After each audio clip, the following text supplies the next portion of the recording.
Hey everybody, this is Edujo and welcome to the final video on my series on algorithms and specifically the bubble sort method, where we saw how a unsorted list is sorted using the bubble sort method over here. So when I run that, I just probably need to click there. So when I run that, you can see how it looks up to now.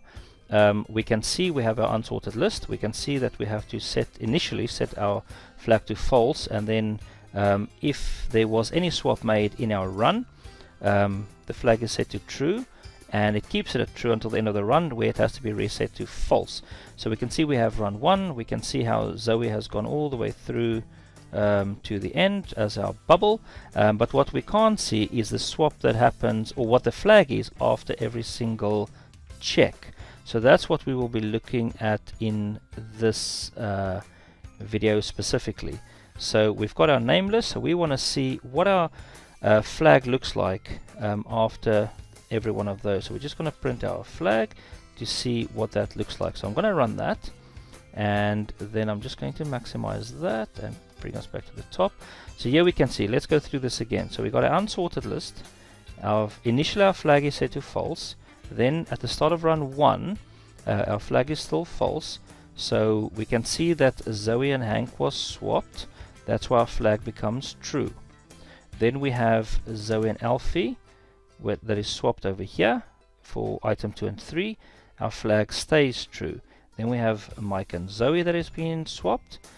Because we had at least one swap in this run, it stays at true. We've got George and Zoe being checked. Because we had at least one swap, it stays true.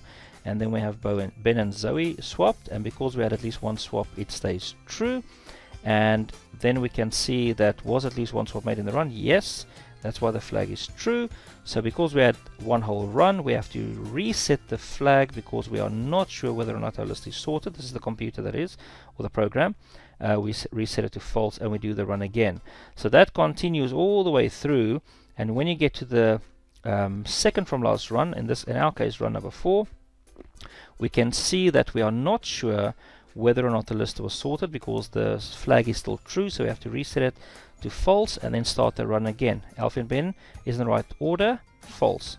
Ben and George is then checked, it stays false because nothing has been changed. They're in the right order. George and Hank in the right order, it stays false. Hank and Mike in the right order, it stays false. Mike and Zoe in the right order, it stays false. There's nothing to compare Zoe to, so we go to our flag, which is false. Was at least one swap made in the run? No, it was false. Therefore, our list is now in the right order. And that is how bubble sort works. The only thing probably missing from this is maybe just our integer, just to say what item has been checked, and that's quite simple. Just to quickly, I can maybe just put it in there perhaps. Let me just put one final one in. I'm just going to print I so you can see which item is being checked. That should work theoretically. So let's have a look.